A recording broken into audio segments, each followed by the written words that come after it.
के जो यही हम आप भी गांव गलियों नुक्कड़ चौराहों पर इसी बात को गुरु महाराज की बता रहे। गुरु महाराज हमारे परम पुरुष पूर्ण धनी बाबा जय गुरुदेव जी महाराज आपकी जीवात्मा के कल्याण का रास्ता बताया कि ये मनुष्य शरीर जो आपको मिला है दोबारा नहीं मिलेगा और भजन करके आप निकल चलो इस काल के देश से। ये बात बताते बताते कितना समय बीत गया, लेकिन लोग महात्माओं की बात का विश्वास नहीं कर पाते और भरोसा नहीं कर पाते हैं। और वो पशु पक्षी जो दादा गुरु जी महाराज के आसपास रह करके वो अपना काम बना लिया मनुष्य शरीर में सीधे। कोई सांप है कितना लंबा समय उसको बिताना पड़ता और वो अंडज खानी में और वहां से फिर पिंडज खानी में आता। 84 लाख और 4 लाख ये पिंडज खानी होती है और कितना समय उसको बिताना पड़ता और तब कहीं उसको मनुष्य शरीर मिलता। लेकिन वो महात्मा को पहचान गया, न बोलने वाला, जिसके अंदर कोई विवेक नहीं, कोई चिंतन नहीं, केवल उसके पास बुद्धि है और उस बुद्धि से उसने परख लिया कि सच्चे महात्मा है धरती के और इनको हम स्पर्श कर लेंगे तो हमको मनुष्य शरीर मिल जाएगा।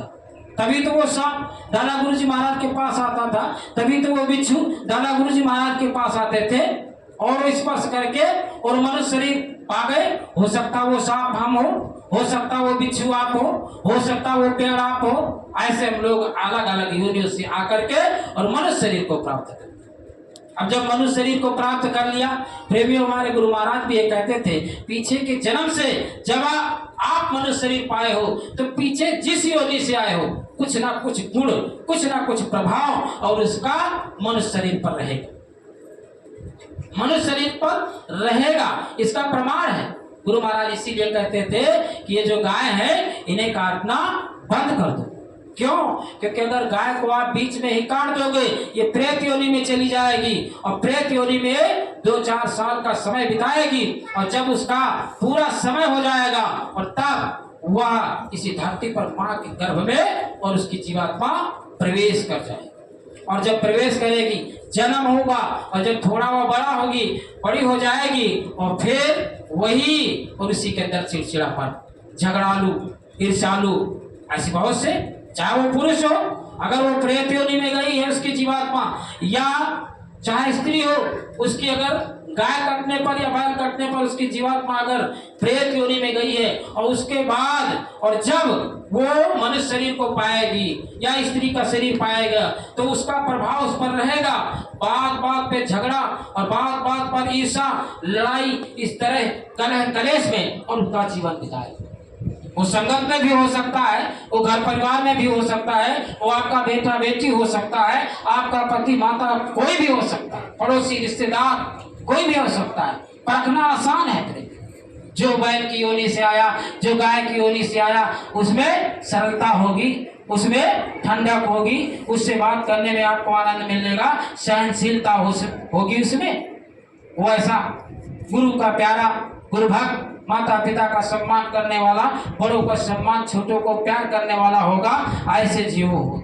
इसीलिए गुरु महाराज ने बराबर देश दुनिया के लोगों से प्रार्थना करते रहे कि आप जो है गाय की रक्षा कीजिए, बैल की रक्षा कीजिए, इनको कत्ल खानों में, स्लेटर हाउस में इनको ले जाकर के और इनको मत मारिए। गुरु महाराज ने इसके लिए और कितना प्रयास किया। जिस सतयुग की स्थापना के लिए गुरु महाराज ने संकल्प किया और उसके कहा कि हम उसकी बुनियाद, उसके नींव और मथुरा आश्रम पर गुरु महाराज मथुरा आश्रम पर हम गाय पालेंगे। ना कोई देश की सरकार माने, ना कोई लोग माने, अगर वो कत्ल खानों को बंद नहीं करते हैं, अगर वो गायों को मारने को और वो बंद नहीं करते हैं तो हम अपने आश्रम में गायों को पालेंगे और यही गाय यहाँ पर अपना जीवन बिताएंगी और जब इनकी मौत होगी उसके बाद और ये जगह जगह पर जाकर के जन्म लेंगी। कोई तो भारत में जन्म लेगा, कोई तो चीन, जापान, अमेरिका में जाकर के जन्म लेगा, क्योंकि काल भगवान के यहाँ ऐसा कोई तो विधान नहीं है कि अगर आप भारत में इस बार पैदा हुए हैं तो दूसरी बार भी आप भारत में ही होंगे। ऐसा कोई विधान नहीं है। आज आप भारत में हैं, मौत हो जावे तो आप जो है कल अमेरिका में पैदा हो सकते हैं। तो वो जो गाय मरेगी, वो जो बैल मरेगा, कोई अमेरिका में पैदा हो गया, कोई चीन, जापान, ऑस्ट्रेलिया में पैदा हो गया, जहां वो पैदा होगा आश्रम का धन खा रहे हैं, आपकी मेहनत मशक्कत की कमाई का धन खा रहे हैं। उनके अंदर ये चिंतन, ये सोच, ये विचार वहां भी होगी। अमेरिका में रहेंगे, चीन में रहेंगे, जापान में रहेंगे, और वहीं पर वो ऐसे गुरु के प्यारे बंदे होंगे। जो प्रेमियों, आज भी आप देखो हमारी इस जय गुरुदेव धर्म प्रचारक संस्था के मानने वाले आपको अमेरिका में भी मिलेंगे, आपको चाइना में भी मिलेंगे, आपको रूस में भी मिलेंगे, आपको जापान में भी मिलेंगे। भले एक हो लेकिन आपको मानने वाला मिलेगा। कैसे? या तो वो यहाँ से जाकर के वहां बस गया, या जो वहां रहते हैं और यहाँ का कोई जीव, कोई भजनानंदी, कोई शाकाहारी जीव, कोई गुरु महाराज का प्यारा जीव जो सुमिरन ध्यान भजन करता रहा और वो पूरा भजन ना कर पाया और जाकर के अमेरिका में पैदा हो गया मौत के बाद, तो वहां जिस वंश में, जिस कोख में, जिस परिवार में उसका जन्म होगा और वो वहीं पर अपनी खुशबू को बिखेरेगा, वहां पर अपनी खुशबू को बिखेरेगा। प्रेमियों, जीव जहाँ रहता है, परमार्थी जीव, गुरु का प्यारा जीव, वो जहाँ भी रहेगा, जिस गांव, घर, गली, नुक्कड़, चौराहे, कहीं भी हो, वो अपनी खुशबू से और उस गांव मोहल्ले को और खुशबू देता रहता है। आप देखो, विभीषण एक थे, पूरी लंका को उन्होंने और प्रेमियों खुशबू दे दिया, पूरी लंका का, पूरी लंका में विभीषण, और वो प्रसिद्ध थे। ऐसे कितने लोग इस धरती पर देखो, ऐसे महापुरुष जब जब आए और उन महापुरुषों ने ऐसे जीवात्माओं, संस्कारी जीवात्माओं को और लोक और परलोक को बनाने का जो युक्ति जतन बताया और उसी पर करके और वो लोग जो है प्रसिद्ध हो गए। ऐसे कितने जीव प्रेमी। तो हम आप गुरु महाराज के प्यारे बच्चे प्रेमियों, और यहाँ पहुंच करके और वो गुरु महाराज से जो रास्ता हमको आपको मिला है सिमरन का, ध्यान का, भजन का, और प्रेमियों वही गुरु महाराज एक दृष्टांत सुनाते थे कि पीछे का जन्म का जो होता है और वो कैसे और प्रभाव डालता है। तो पिता और पुत्र दो लोगों का परिवार था और वो दोनों भजनानंदी थे, दोनों सत्संगी थे, दोनों गुरु से जुड़े, ऐसे सिमरन ध्यान भजन करते करते और उनका जीवन बीतता चला जाता था। एक बार की बात हो गई, जो उनका लड़का था और वो बीमार पड़ गया। जब बीमार पड़ गया, दवा कराता रहा बेचारा वो पिता, और दवा कराते कराते लंबा समय बीत गया। बच्चा ठीक नहीं हो रहा है, नौजवान लड़का जिसका शादी तक नहीं हुआ, और वही नौजवान लड़का और धीरे धीरे मौत की तरफ बढ़ता चला। एक दिन वो समय आ गया जब यह उसका जाने का समय आ गया।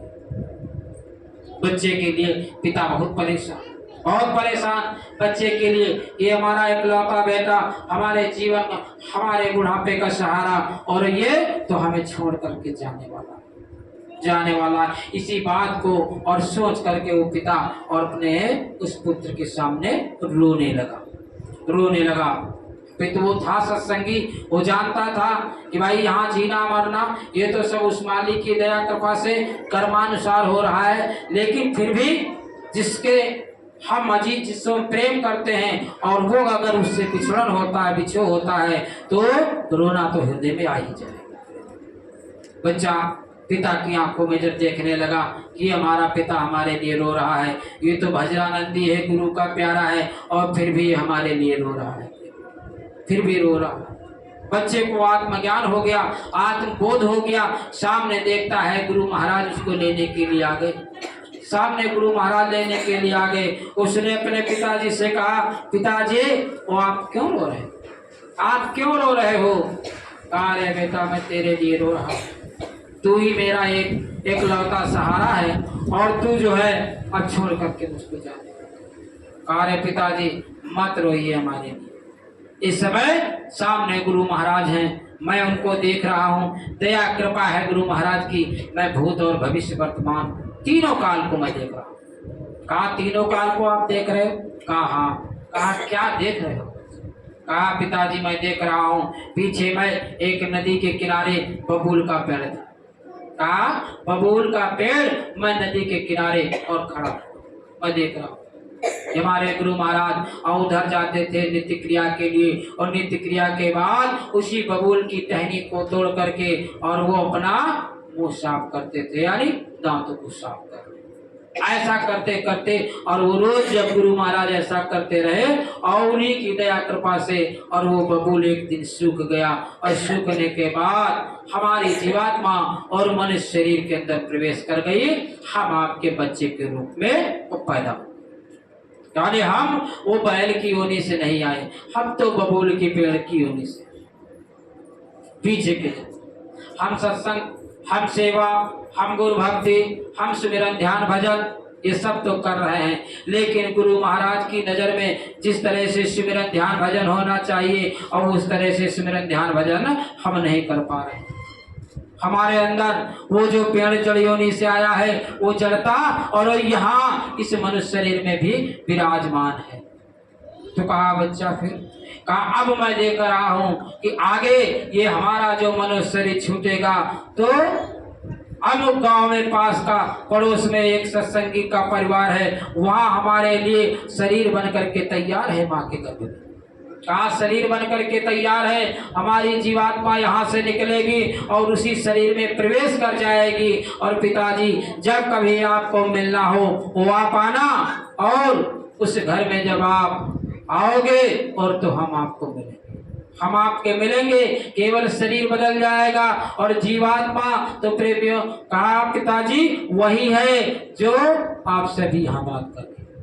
और इतना कहने के बाद सांत्वना दे करके और उस बच्चे का शरीर और वो जीवात्मा निकल गई। प्रेमियों गुरु महाराज उसकी जीवात्मा को ले जा करके और उस जो पड़ोस के गांव में वो गर्भ पल रहा था और उसी गर्भ के अंदर उस जीवात्मा को प्रवेश करा दिया।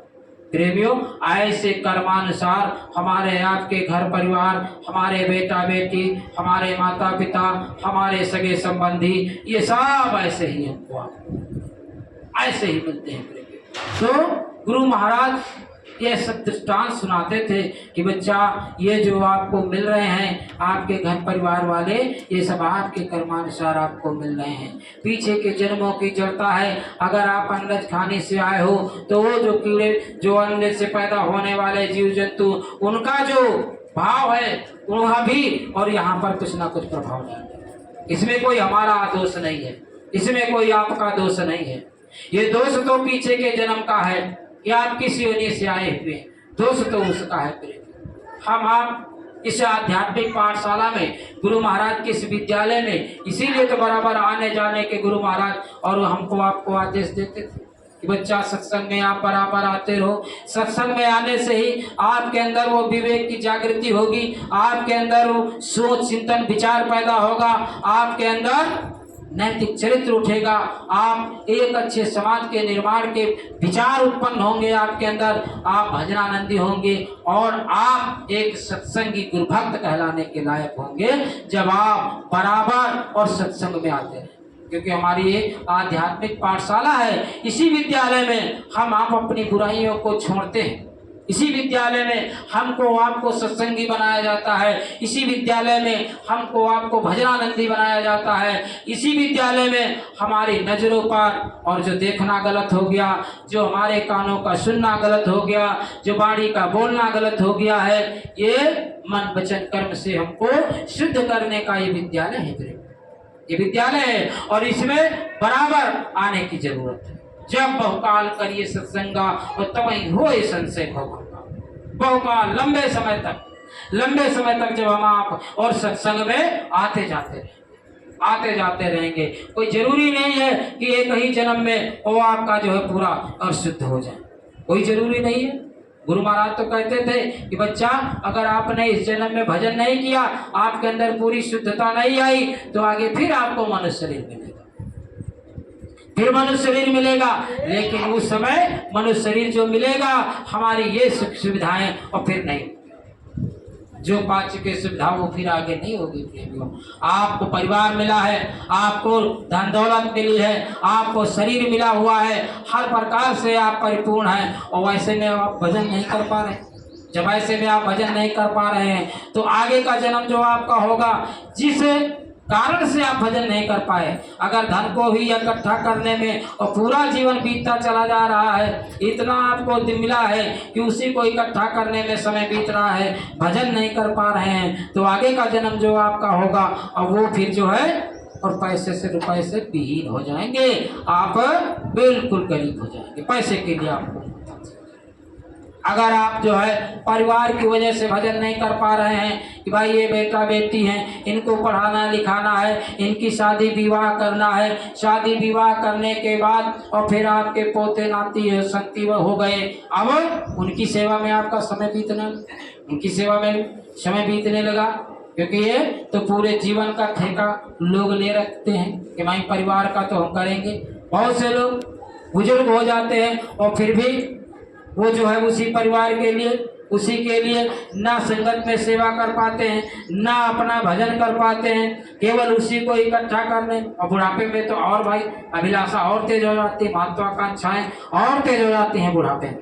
तो इसके लिए गुरु महाराज इसीलिए तो कहते थे कि बच्चा आपका जो समय मिला है उसी समय में थोड़ा समय निकालो, चाहे आपका बचपन हो, चाहे आपका जवानी हो, चाहे आपका बुढ़ापा हो, आप 22 घंटा इनकी सेवा करिए, परिवार की धन इकट्ठा करिए, मकान बनाइए, जमीन खरीदिए, हर प्रकार की सुख सुविधा आप 22 घंटा करिए, लेकिन 1 घंटा शाम को और 1 घंटा सुबह आप निकाल लीजिए अपनी जीवात्मा के लिए, अपनी जीवात्मा के लिए, कोई दूसरे के लिए नहीं, जीवात्मा के लिए निकालिए। और 1 घंटे के लिए आप एकाग्र होकर के और बैठ जाइए। उस 1 घंटे में भी वो चिंतन, वो विचार, वो सोच नहीं होनी चाहिए जिस चिंतन विचार सोच की वजह से आप भजन नहीं कर पाते हो। लेकिन अगर आपका फैलाव कम होगा, अगर आप लड़ाई झगड़े से दूर होंगे, कलह से दूर होंगे, तो आप भजन कर पाएंगे, और नहीं तो भजन नहीं कर पाएंगे। आपके घर परिवार में अगर लड़ाई झगड़ा हो रहा है, बीवी से झगड़ा हो रहा, पति से झगड़ा हो रहा, बच्चों से झगड़ा हो रहा, पड़ोसी से झगड़ा हो रहा, तो शाम को जब माला लेकर के बैठेंगे और माला सिमरन में भी और ध्यान में भी और भजन में भी वही पड़ोसी का चेहरा, वही बीवी का चेहरा, वही बच्चे का चेहरा सामने नजर आएगा। उसी की बाड़ियाँ और आपके दिल दिमाग पर छाई रहेंगी कि आज उन्होंने हमको ये कह दिया, आज उन्होंने हमको वो कह दिया, यही आपका चिंतन विचार बना। तो इसके लिए, इसी के लिए तो गुरु महाराज ने कहा बच्चा और थोड़ा बर्दाश्त किया करो, थोड़ा बर्दाश्त कर लिया करो। अगर आपका बीवी से झगड़ा होना लगा तो गुरु महाराज ने कहा एक चुप हो जाए, चाहे बीवी चुप हो जाए और चाहे तो वही पति चुप हो जाए, दो में एक चुप हो जाए। लेकिन जिस समय क्रोध आ जाता उस समय चुप हो जाना बहुत मुश्किल है। हर बात का जवाब देना मुश्किल हो जाता है। तो उस समय गुरु महाराज ने कहा है कि अगर आप चुप नहीं हो पाते हो तो वहां से चले जाइए, वहां से चले जाइए। अब वहां से चले गए, अगर तो अच्छा हो गया, झगड़ा खत्म हो गया, अगर नहीं गए तो फिर झगड़ा चलता रहेगा। अगर नहीं जा पा रहे हो कि नहीं मैं इनको जवाब दूंगा, मैं तो जो है हर बात का उत्तर दूंगा, तो गुरु महाराज ने तीसरा उपाय बता दिया। कहा बच्चा अगर आप नहीं जा पा रहे हो, आप नहीं चुप हो पा रहे हो, तो सामने मुझको खड़ा कर लीजिए। कहा सामने मुझको खड़ा कर लीजिए। अब जो बीबी है आप उसी को मान लो कि हमारा गुरु है, मान लो कि हमारा गुरु है, आपने सामने खड़ा कर लिया। अब गुरु को तो गाली दे नहीं सकते, अब गुरु को तो आप मान नहीं सकते। तो झगड़ा तो मिटाने का गुरु महाराज ने उपाय बताया, लेकिन उस समय तो गुरु का वचन जो है वो पीछे हो जाए। जब क्रोध जागता है तो उस समय गुरु का वचन जो है वो पीछे हो जाएगा। गुरु का वचन याद रहे कि ना रहे पता नहीं, लेकिन अगर आपने सत्संग सुना है, अगर आपने सेवा किया है, अगर आपने भजन किया है, तो गुरु का वचन याद आएगा। और ये कोई परिवार में ही नहीं, ये नियम कोई परिवार में ही लागू नहीं होता है, ये पड़ोसी पर भी लागू होता है। पड़ोसी से झगड़ा हो रहा, आप पड़ोसी को ही आप मान लीजिए सामने। ये भजन को बनाने का तरीका है, झगड़ा को मिटाने का तरीका है। अगर आप चाहते हो कि हम भजन के रास्ते से और दूसरे रास्ते पर ना जावें, हमारा भजन बने और तो ऐसा झगड़ा मिटे, तो ऐसे भजन जब आप को करेंगे तो फिर अंदर जो आपको प्रकृति होनी है, जो अंदर आपको दिखाई सुनाई पड़ना है, और वो होगा। तो 1 घंटा शाम को और 1 घंटा सुबह आप जो है अपने जीवात्मा के लिए दीजिए। लेकिन मन और बुद्धि ये दोनों का संकल्प विकल्प खत्म होना चाहिए, एकाग्रचित होना चाहिए, एकाग्रचित। और नहीं तो बड़ा लंबा समय लग जाएगा, 1 जन्म 2 जन्म 3 जन्म, कितना जन्म लग जाएगा अगर आप मन को कंट्रोल नहीं कर पाए, बुद्धि का संकल्प विकल्प नहीं कर पाए तो ये कैसे होगा। गुरु महाराज ने कहा कि जो है ये मन जो होता है ये बहुत, तो इसके लिए आप जो है नाम जो गुरु महाराज ने दिया है उस नाम में पूरी तरह से आपको रंग जाने की जरूरत है। नाम में रंग जा मिले तो धाम, नाम के रंग में रंग जा मिले तो धाम। आप नाम के रंग में रंग जाइए। मकानों पर जय गुरुदेव नाम को लिखा देना, मकानों पर जय गुरुदेव नाम का झंडा लगा देना, शरीर में छतरी जैकेट पहन लेना, गाड़ियों में जय गुरुदेव नाम लिखा देना, खेतों में दुकानों में और गुरु महाराज का तस्वीर, गुरु महाराज का जय गुरुदेव नाम, ये सब ये बाहर का। अंदर रखने की बात कि गुरु महाराज का जवाब वचन वाणियाँ, गुरु महाराज के सत्संग वचन, गुरु महाराज के दिया हुआ नाम जब आप बराबर याद करते रहोगे तो अंदर में भी एक दिन यही धीरे धीरे आदत के रूप में बन जाएगा, आदत के रूप में बन जाए। जैसे कभी आप बचपन में और साइकिल नहीं चला पाते थे, साइकिल नहीं चला पाते थे, पहली बार जब आपने साइकिल को पकड़ा कि भाई इसको चलाना है, तो जैसे ही आपने हैंडल पकड़ा और बचपना था आपका, थोड़ी दूर आप चले तो लगता है कि साइकिल हमारे ऊपर ही गिर जाएगी।